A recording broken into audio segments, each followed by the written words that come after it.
Baba, sa'yo na lang yan. Kopya nyo yan. Ito yung Sheriff Palad, sir?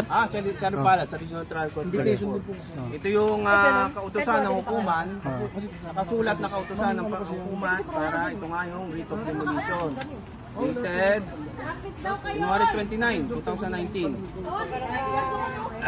Dito, ibibigyan ko kayo ng final demand para tanggalin yung structure na tinayo nyo doon sa lupa na embraced by Lot 2 PCA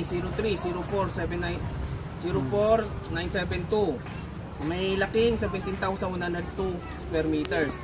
Matatagpuan dito sa Barangay Alas Asin. Ano? Sige, papaliwanag naman ni Sheriff. Oo, papaliwanag ko sa inyo.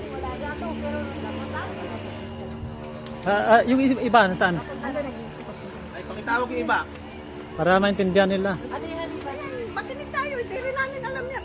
Hindi po, pakinggan niyo po para maintindihan po sasabihin ni Sherry po.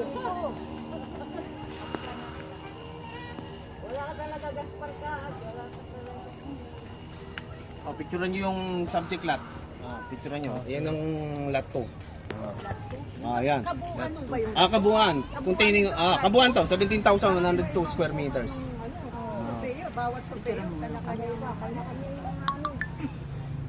Sira tayo, sir, Sige. Kaya naman pwedeng makapagpaalis basta-basta rin yung lupa. Sige. Ay, matagal na ho kami nag-implement. Ma'am, ito nga po. Ganito po Proseso po ito. Ganito Ay, makinig mo muna dito.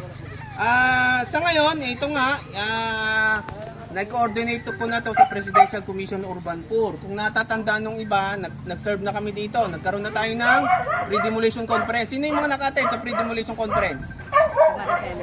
Sa Maribeles. Natatandaan nyo. Yun. Ngayon, nag-request ang Presidential Commission Urban Poor magkaroon pa ng conference, pre-demolition conference. Naka-schedule to sa February 5 dito sa Barangay Hall Barangay Session Hall ng Alas Asin. February 5 alas 10, maliwanag.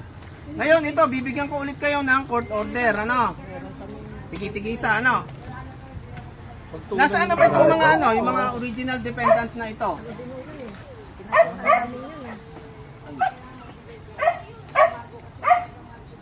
Okay, papaliwanag ko na, sir. Para at least alam natin.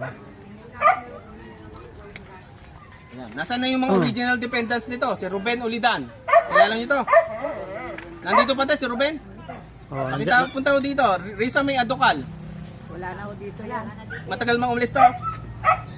Nori Cañete. Wala na rin dito. Pero may bahay siya.